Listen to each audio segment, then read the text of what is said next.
with your host, Andrew Romanella. What's going on, everybody? Welcome into another edition of The Rome Show here on 12ouncesports.com. Broadcasting live on YouTube, X, and Roku TV. I am your host, Andrew Romanella. I got you for the next 30 and change, as we do every single day, starting at 7 a.m. here on 12 Ounce Sports. It is February 7th, 2025, and that means we are just 48 days away from Super Bowl 59. So we will continue our coverage for the people as we trek forward towards the second meeting in 3 years between the Kansas City Chiefs and the Philadelphia Eagles. We are going to get you ready all day for this game, starting with some information on the commercials as we've been discussing over the last 48 hours. We got a bunch of news and notes. We have some analytics, props, trends, whatever terminology you would like to use to help get your bananas ready for the big game this weekend. And then, of course, we have our predictions. So if you want to give us your thoughts, you can comment live on the show, YouTube or X, or of course, follow the social medias, The Rome Show 1, Instagram, Facebook, X, TikTok, or 12OZ Sports. You can follow the mothership on all those social media sites as well. All right, let's get right to where we ended yesterday is where we want to start today. I posed a question to the people. If in 1996, the cost of a Super Bowl commercial reached over $1 million, and if in 2025, the cost of a 30-second Super Bowl commercial cost roughly $7 million, I posed the question of, during the first Super Bowl in 1967, which was originally called the AFL NFL World Championship, the Green Bay Packers defeated the Kansas City Chiefs 35-10. And on that day, the cost of a 30-second Super Bowl commercial was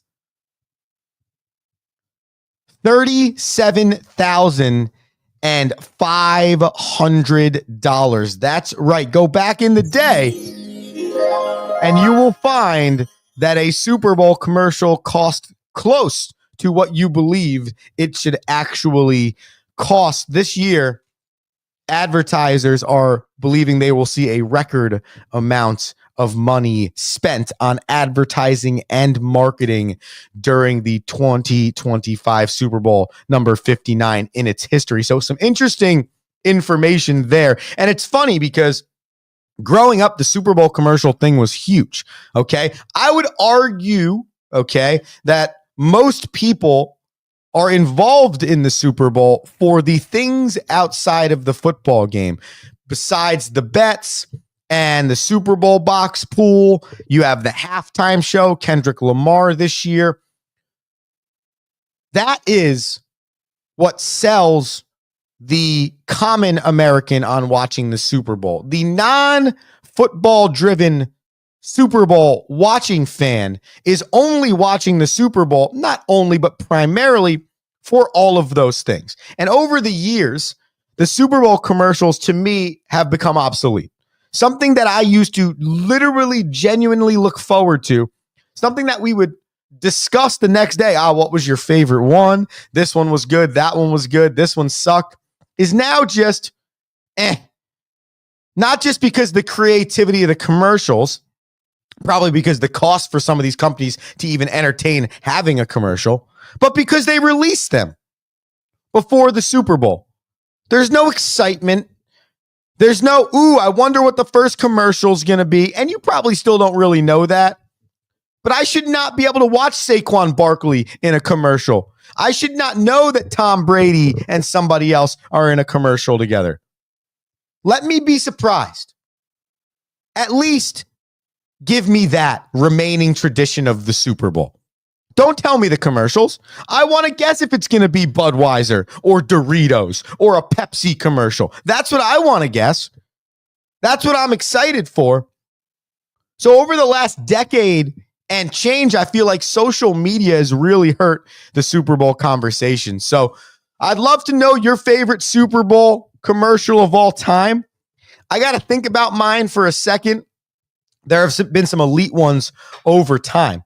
But if you off the top of your head know what your favorite Super Bowl commercial was, I would love to know. All right, let's continue on here in the National Football League. Andrew Romanella, The Rome Show, right in YouTube or X. Give us your thoughts. It's us. It's you. We're here till about 7:35 breaking down Super Bowl 59. All right. Before we dive fully into the Super Bowl, I wanted to take a second to recognize the NFL awards winners from yesterday. The NFL awards recognize the top players, executives, and coaches in the National Football League at the end of the season. And there's some big news coming out of the NFL awards last night. If you look at your screen, you can see all 8 major award winners from last night in the National Football League, starting with your National Football League MVP, Mr. Josh Allen. Josh Allen collects his first MVP in his historic career, edging out Lamar Jackson and Saquon Barkley for that illustrious award. Saquon, as mentioned, in the running for MVP, Offensive Player of the Year, Patrick Surtain, the second Defensive Player of the Year. Coach of the Year, Kevin O'Connell in Minnesota. Kind of can't really argue about that outside of maybe Dan Quinn in Washington. Speaking of Washington, Rookie of the Year offensively would be Jaden Daniels, and Defensive Rookie of the Year would be Jared Verse. The last two, Comeback Player of the Year goes to, and a very well-deserving Joe Burrow, and the Walter Payton Man of the Year, which outside of the 7 other awards you could win in the National Football League for how great you are as a player, this is the award that I think every single player in the league would take winning if they only got to choose one award in their career. The Walter Payton Man of the Year award, flat point blank, goes to the best human in the league. Okay, there are a lot of great humans. That's why there's 32 nominations, one from each team each year, but it's about what you do off the field as much as it's about what you do on the field. And Eric Armstead of the Jacksonville Jaguars was the winner of the Walter Payton Man of the Year award for his work in early childhood development and a lot of other great things in Jacksonville. But congratulations to those 8 award winners. And always major awards come with some controversy. Okay. And that slight controversy was the Lamar Jackson versus Josh Allen debate. Now, obviously, it's pretty easy to turn this debate into a numbers thing. Well, Lamar Jackson had maybe more overall yards or more touchdowns, whatever the case is. I think what has diluted the MVP award over the course of time in the National Football League and in any sport for that matter is 2 things. One, our need to give it to a position, okay? In this case, that position is the quarterback. Heisman Trophy, MVP. It is a traditionally quarterback award, okay? That to me is not correct, okay? Because my second point, the most valuable player is exactly what it is, okay? That player is so valuable to that team, all right, that if you were to remove that player from the team, there really is no team as you currently know. If Josh Allen isn't the quarterback of the Buffalo Bills, Josh Allen and the Buffalo Bills weren't talking about an opportunity to defeat the Kansas City Chiefs and go to the Super Bowl, okay? And the same can be said for Lamar Jackson. The dude's a 2-time MVP award winner already, and it's a legitimate fact. Take Lamar Jackson off the Baltimore Ravens, I am sure they are not nearly as good, but the difference in what Josh Allen means to the Bills in this season comparative to what Lamar Jackson means to the Baltimore Ravens in this season is so completely different. And you don't have to look any farther than Derrick Henry and the defense of Baltimore and their ability to sustain this for the course of Lamar Jackson's career. This is the least talented team Josh Allen has played with. You've seen the statistics. He's the only first or second team quarterback, all-pro quarterback, to not have anyone else on his team in first and second team. And yet they were in the AFC Championship game. And it's not just an awards for an awards thing. Oh, well, our team's atrocious and he is numbers-wise the second best quarterback in the league or whatever the case is, so we have to give it to him. No, it's literally about what it is. Comparative to Lamar Jackson, Josh Allen is the most valuable player on his team. I would argue that if I was voting for this MVP, I would have gone Josh, Saquon, Lamar. That's my opinion. It's not a slight on Lamar Jackson. If I remove all three of those players from their unit, I believe that the Bills, then the Eagles, then the Baltimore Ravens would be in some serious trouble. And you could see that differently.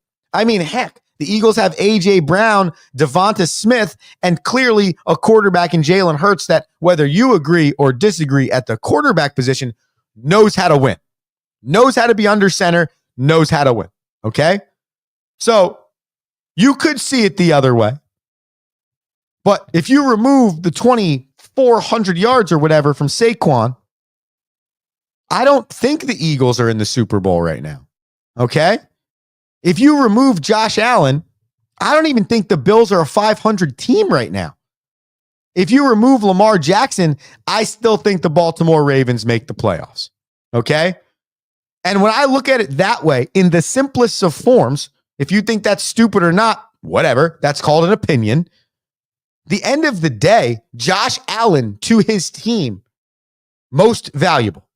And that is why I believe he won the award. Sometimes we take such a deep look into numbers. Oh, well, he had 4 more touchdowns. He had that many more yards. That's not the holistic part of the award.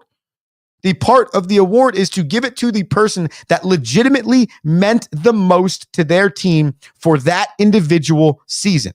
And you can have players, I'm sure LeBron James has fallen into this throughout his career, where in theory, they are every year, head over heels, the most valuable player for their franchise, their organization, for their team's success that year. But there's somebody else on another team that, though the numbers aren't exactly identical, though the reputation might not be as elite, is more valuable to their team than a LeBron James, than a Michael Jordan, than a Lamar Jackson.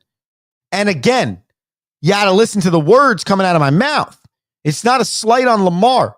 It's not to say Lamar isn't an MVP. That's not it either, because he is 2-time MVP. Michael Jordan, greatest player of all time. LeBron James, to some other people, greatest player of all time. So it never ends up being a slight towards that player.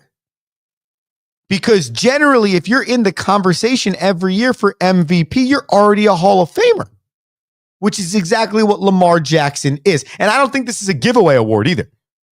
Josh Allen legitimately made the Bills the Bills, okay?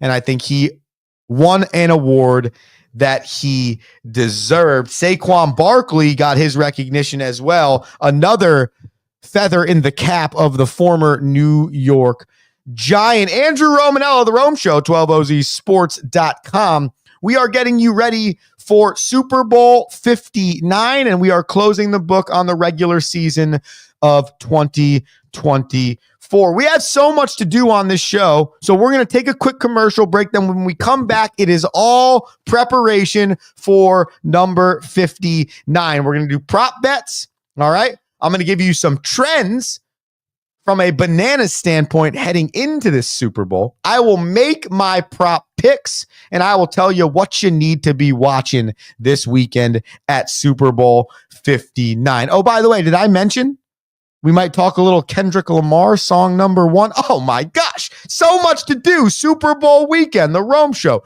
12OZ Sports. We're back after this commercial break. Need tickets to that next event? Well, at 12 Ounce Sports, we've got them with soccer anywhere in the world.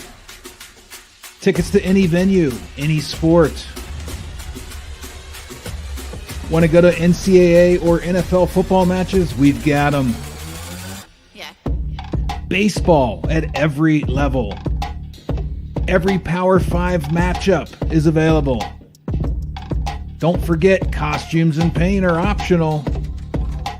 What's that? You want to go to Broadway? We have those too. Want to jam out? Every concert, every artist. That's right, at 12 Ounce Sports, we've got the tickets for less. 12ozsports.com/tickets. That's 12ouncesports.com/tickets.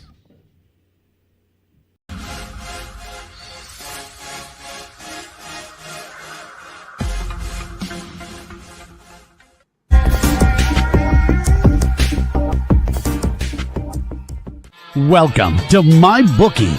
You're ready to create an account and start making money, and we're here to help. And remember, you can get a bonus of up to $1,000 on your first deposit. Now you're ready to bet. Just go to mybookie.ag, visit the sportsbook, click on your bet, and input the amount you want to risk or win in the bet slip. Yes, it's that easy. Just remember, at MyBookie, you play, you win, you get paid.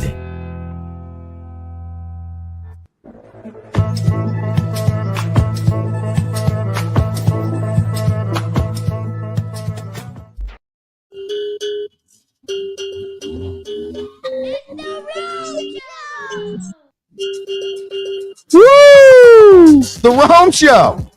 12ouncesports.com. YouTube, Roku TV, Fire Stick TV, The Rome Show podcast.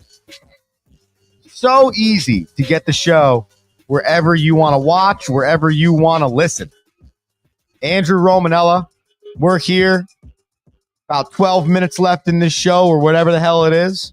And we hope you're having a blast. We hope you're joining us as we get you ready for Super Bowl 59. There's so much to do, so we're going to dive right back into it here on the Rome Show. I want to get into some news and notes from this Super Bowl 59. All right, so looking at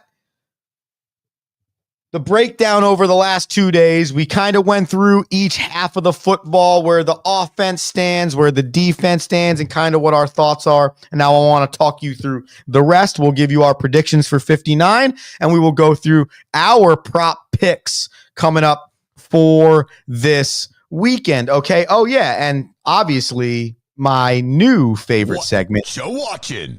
Exactly right. So, starting with the Chiefs offense, some information we left out for you till this Friday. The Chiefs, they average 5.9 yards per reception during the regular season. However, that jumped up to 7.1 during the postseason. So, and as we talked about the Chiefs offense, no numbers were jumping off the page when it came to Patrick Mahomes and the Kansas City Chiefs. Their pass yards per game through two in the postseason is 197.5. But I mentioned the statistics for Travis Kelce, and I mentioned the statistics for Xavier Worthy. 136-1 for Travis Kelce and 130-1 for Xavier Worthy. No more important number right there than the Chiefs are 7.1 yards per reception during the postseason. That means when they need it, it's there. And if you can, on average, collect 70%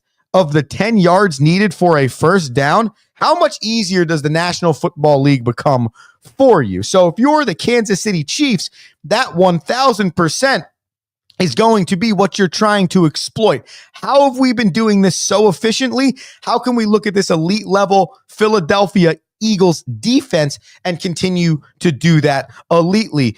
Patrick Mahomes, by the way, during the 2024 regular season, orchestrated 7 game-winning drives for his Kansas City Chiefs. So even though they won so many one-score games, Patty Mahomes has that ice in his veins gene, which is arguably the most important one to be a consistent Super Bowl winner, as he has already proven himself. Finally, the offense of the Kansas City Chiefs likes to run a 12 personnel maximum amounts of times that they can. That means 1 running back and 2 tight ends. This 1 running back, 2 tight end system for the Kansas City Chiefs has proven deadly especially since Travis Kelce has been one of the two tight ends in that 12 personnel over the course of his career. How did the Eagles defense combat this offensive outburst? Well, according to the analytics we found on the Google machine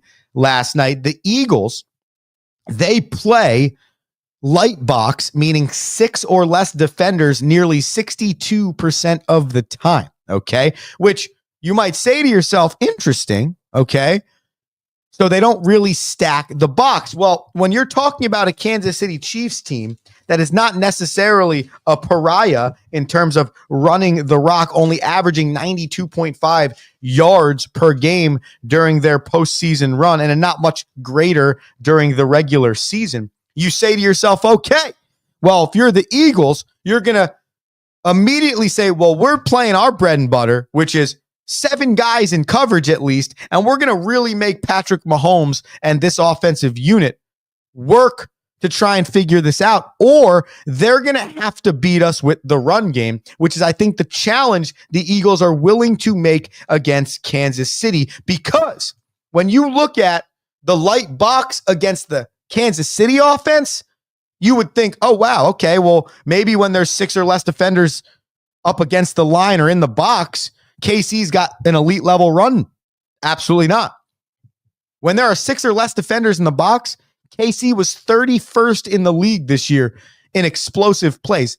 Flip that exact same statistic or thought process for Saquon Barkley. Imagine Saquon Barkley had to face 5 or 6 defenders 62% of the time. He'd be the best in history in terms of explosive plays. So when taking a deeper dive look into this game, I said, what's my main key?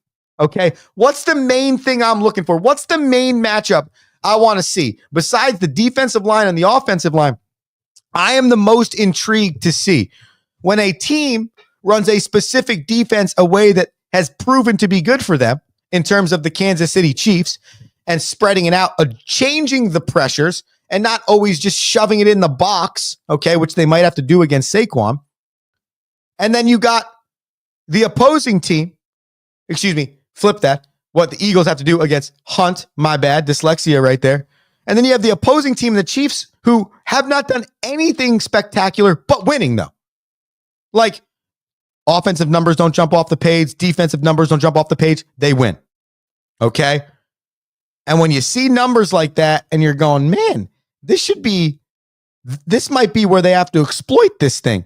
Maybe Kareem Hunt's the Super Bowl MVP if the Kansas City Chiefs win because their rushing attack is so good. The last 2 times these teams met, however, the Kansas City Chiefs got the best of the Philadelphia Eagles 38-35. Coming into this contest, this is the second highest combined winning percentage between 2 Super Bowl contending teams. The combined winning percentage between the Eagles and the Chiefs is .872. Very, very impressive. Let's get to the trends for the people as we inch closer to making our prop bets and making our predictions. Here are some trends for Super Bowl 59. There's going to be a record 139 billion dollars estimated bet on the Super Bowl in 2025. That is up from 1.24 million during the 2023, technically 2024 Super Bowl. So Super Bowl 58, just gonna go with the numbers of the Super Bowl. $139 billion bet with people's bananas on the Super Bowl. The favorite at the Super Bowl covers nearly 60% of the time. And historically, the favorite against the spread is 28, 27, and 2. But since the year 2000, the favorite against the spread, so in this contest, the favorite would be the Kansas City Chiefs. So be it by a point or a point and a half. But since the year 2000, the favorite against the spread is 7-16. So some trends here that you might want to take a look at before you start putting all your bananas in a bushel. The one I would stay away from is the over-under because in the history of the Super Bowl, the over-under is only covered in a 50-50 manner. It's like essentially the coin toss. It is literally a coin toss. However, this Super Bowl is being played in New Orleans, which means they're in a dome. That means that the over has covered 12 of 22 games. So nearly 60% of the time when you're playing inside of a dome, the over on the points will cover. The point spread in this game is Chiefs at -1 or 1.5, depending on which sports book you're looking at. And the total at 48.5. So if you want to take any of those numbers and put them into display this season. So far, as we get prepared for Super Bowl 59, as of the start of this week, 76% of tickets or money have been placed on the over of 48.5 points. And Philadelphia is getting nearly 80% of the money put on them against the spread. So a lot of people, nearly 80% of the betting population, believes that the Philadelphia Eagles are going to defeat the Kansas City Chiefs. Because when you have a against the spread that is under a field goal, that is what they call in Vegas a pick'em, essentially. Okay? Because you're really just picking whoever is going to win the game. The point total is so tight that you're not really going to choose it as a minus or a plus. It might be more beneficial just to choose it as a money line. So this is really essentially a pick'em game. And in the most layman's of terms, that means Vegas believes that these two teams are very close, both in play and probably how this game is going to shape up. It is time now for my favorite segment of the week, which is going to get you ready for the weekend, which is What you watching? What You Watching. And I think you know what we're watching. So we're going to do a different form of What You Watching this week. We are going to tell you what we're watching in terms of Super Bowl props, KC versus Philadelphia. Let's get into it, ladies and gentlemen. I will let you know what my official banana picks are once I officially make them. Okay, so here are the major props that Andrew wants to put his bananas on. First and foremost, coin toss. Yeah, that's right, the coin toss. Obviously a 50-50 venture. It's either heads or it's tails. We are going to take tails in terms of what we want for the coin toss. The national anthem. Right now, the national anthem is believed to go set at a line of going over or under 1 minute and 30.5 seconds. There's some dude from New Orleans who's supposed to be an unbelievable performer. He's doing the national anthem. And based on some of the things I read, it looks like he's going to have a lot of fun in this anthem. So I'm going to take the over in the 130.5 on the national anthem. I saw a fun one. It was, do you believe there's going to be a missed field goal or not? And I said, with the way the kicking is going in the NFL, mixed field goal, missed extra points, a real possibility. But I'm going to say no. I just feel like that's not how somebody's going to win this Super Bowl. I don't think we're going to lose or win this Super Bowl on a missed kick.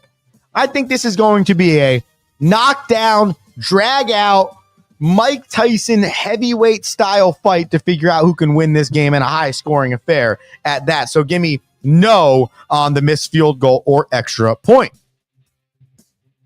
How about what song Kendrick Lamar is going to play first in his set at halftime? I thought what I could do is I could give you his top 3 songs in terms of listenership on Spotify. His number 1 song is Humble, nearly streamed 1.3 billion times on Spotify. Number 2 is All the Stars, streamed nearly 755 times. And then finally, DNA, which has been streamed 666 million times, just to name the top 3 in terms of the Spotify chart. Well, Andrew, he's going to choose All the Stars as Kendrick Lamar's opening song at halftime. You might say to yourself, why? Well, All the Stars is a single from the soundtrack Black Panther. The Black Panther movie is also a huge movie as well, both just in as a phenomenal movie and culturally as well. And I feel like it's Black History Month. Kendrick Lamar just won like 5 Grammys in almost every category. And I feel like this is a powerful song on a powerful soundtrack in a powerful moment. Kendrick Lamar opens with All the Stars. Then finally, okay, I had to pop this up on your screen because this is arguably my favorite prop bet every single Super Bowl. It is the color Gatorade that is going to be dumped on the Super Bowl winning coach. Now, I have the list of every Gatorade color dumped on a Super Bowl winning coach from 2001 until 2004, which was KC last year. And I want you to notice a trend here, ladies and gentlemen. Go ahead and take a look at 2024 and 2023. What do you notice? That is right. The Gatorade colors were both purple. Check out 2022 and 2021. The Gatorade colors were both blue. Okay, now the difference here for me is the KC Chiefs were both winners in the last 2 Super Bowls, whereas you had the Bucs and the Rams split between the 2 prior to that. So there's no real trend in terms of what maybe the NFL is doing, but I think I found a trend. My trend is there is 2 different Gatorade types prepared here, okay? There's the Gatorade type for the Kansas City Chiefs side, which would be consistent with their three-peat. You win your 3rd straight, you dump the 3rd straight colored purple Gatorade on Andy Reid. You lose, and we go to a completely different color. It has been 5 years since orange has been on the board. It's been 6 years since yellow Gatorade was on the board. Of course, the New England Patriots would be that loser team that didn't dump Gatorade on somebody's head. Thanks, Bill Belichick, for the fun. And yellow is clearly the Gatorade that shows up the least in the last 25 years, only twice. So I'm going to go on a whim and say this. For my Gatorade prediction, I am going with purple if the KC Chiefs win, and I'm going with yellow if the Philadelphia Eagles win. Okay, finally, we've gotten to the point of the show where it's time for me to tell you where I'm actually putting my Ba ba ba ba ba na na ba ba ba na na. All right, so this is one of those Super Bowls. This is one of those times where I feel like every radio talking head like myself could easily just say the traditional stuff. Well, Patrick Mahomes could be the greatest quarterback of all time, and Jalen Hurts doesn't look like he's that good of a quarterback, more of a game manager, all that BS cliche stuff. I'm not down with it, okay? To me, I think this is a battle of the trenches and a battle of the minds, okay? Nick Sirianni versus Andy Reid, Vic Fangio and Steve Spagnuolo, Patrick Mahomes and Jalen Hurts, decision-making, adjustments, handling adversity. That, to me, is where this Super Bowl is going to lie. And off the jump, you're probably going to say to yourself, oh, well, that means he must be favoring the Chiefs. Well, yeah, everybody's going to favor the Chiefs. They've clearly proven in 5 Super Bowls since the year 2020, they know how to get here. And then with 2 Super Bowl victories in the last 5 years, 3, they know how to win it, okay? They know what they're doing, all right? So it's kind of a crapshoot. This is not an easy game to pick. So here's what we're going to take. We're going to take the over at 48.5. That's a fact, all right?